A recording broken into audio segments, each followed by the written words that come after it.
Hey everybody, it's Steve with Solutions or Power. So I'm here with Keith Casey. He's a very good friend of the blog and their community here in DC, our social media. We're here at South by Southwest. And I wanted to ask Keith, because he's got a new startup called Blue Parabola. It's kind of like the, well, I don't want to think about that. But anyway, Blue Parabola, what is your, what you guys do? Blue Parabola, we do enterprise PHP consulting. We're doing some work with various companies that you'd recognize their names. I probably shouldn't say them on tape. And we're really focusing on demonstrating to big companies that PHP works. It's solid. It's there. So you're actually taking the open source, turning the business into a business model so that people can actually make a revenue generating business out of it? I don't think we're really trying to turn it into a business model. I think it is a business model. I think the vast majority of people don't care what their technology is built in as long as it works.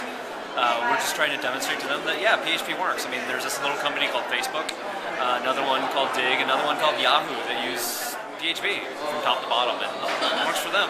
So why PHP versus other technologies? It's because of what our skill set is. I'm partnered with Marco Tabini, the founder of PHP Architect magazine, organizer of a few PHP conferences. It's where our connections are, it's what our skills are in. It'd be kind of dumb to build some other technology for us at this point. Well, actually, so then, since we really focus on helping a lot of small businesses and giving advice, well, what advice would you provide small business if they're thinking in technologies? I know you're partial PHP, but why, if somebody's looking to build software or build out a technology, why PHP? Is there a couple of reasons why? I'd say look at the skills you have available within your organization. Look at the types of people you're trying to recruit. Those are both big things, because taking skills you already have are great. Having to train them on new skills can be a little bit difficult sometimes. And then look at the community that you're interacting with. If you're a completely newbie entering some communities, it can be rough. It can be painful. PHP community is very welcoming. So. What is the technology? It's very scalable. It's very yeah, very scalable. It's sort of what you call horizontal scaling. So instead of you add another box, you add more machines because it doesn't share anything by default. Okay. Yeah.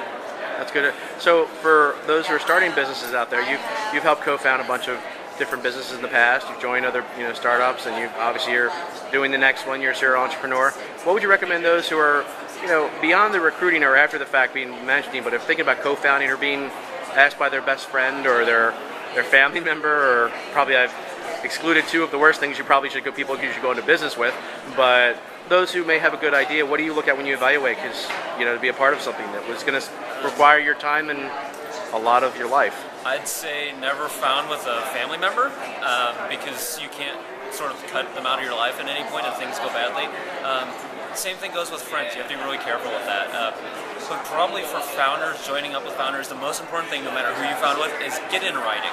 Get what your expectations are, what you're going to do, and what they're going to do in writing. Because it's really easy to say, oh, well, this person's skill set is this, so I assume they'll do that.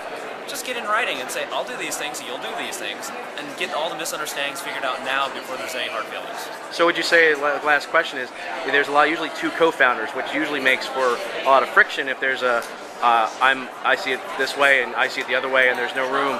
Would you recommend having a third co-founder that's a tiebreaker, that's really impartial, that obviously adds value and skill set, but is kind of that tiebreaker?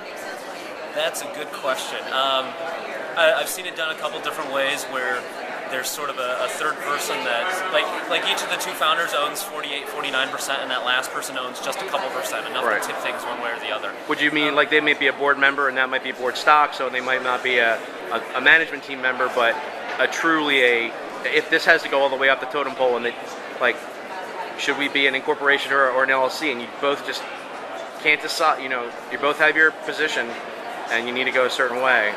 That might be a tiebreaker, but I mean, technically, yes, it'd work as a tiebreaker. I'd be a little nervous doing something like that because without getting the underlying issue resolved, there's just one more thing to drive a wedge later on. And we'll leave it with that. So thanks a lot, and we'll all see you later. Bye. Thank you.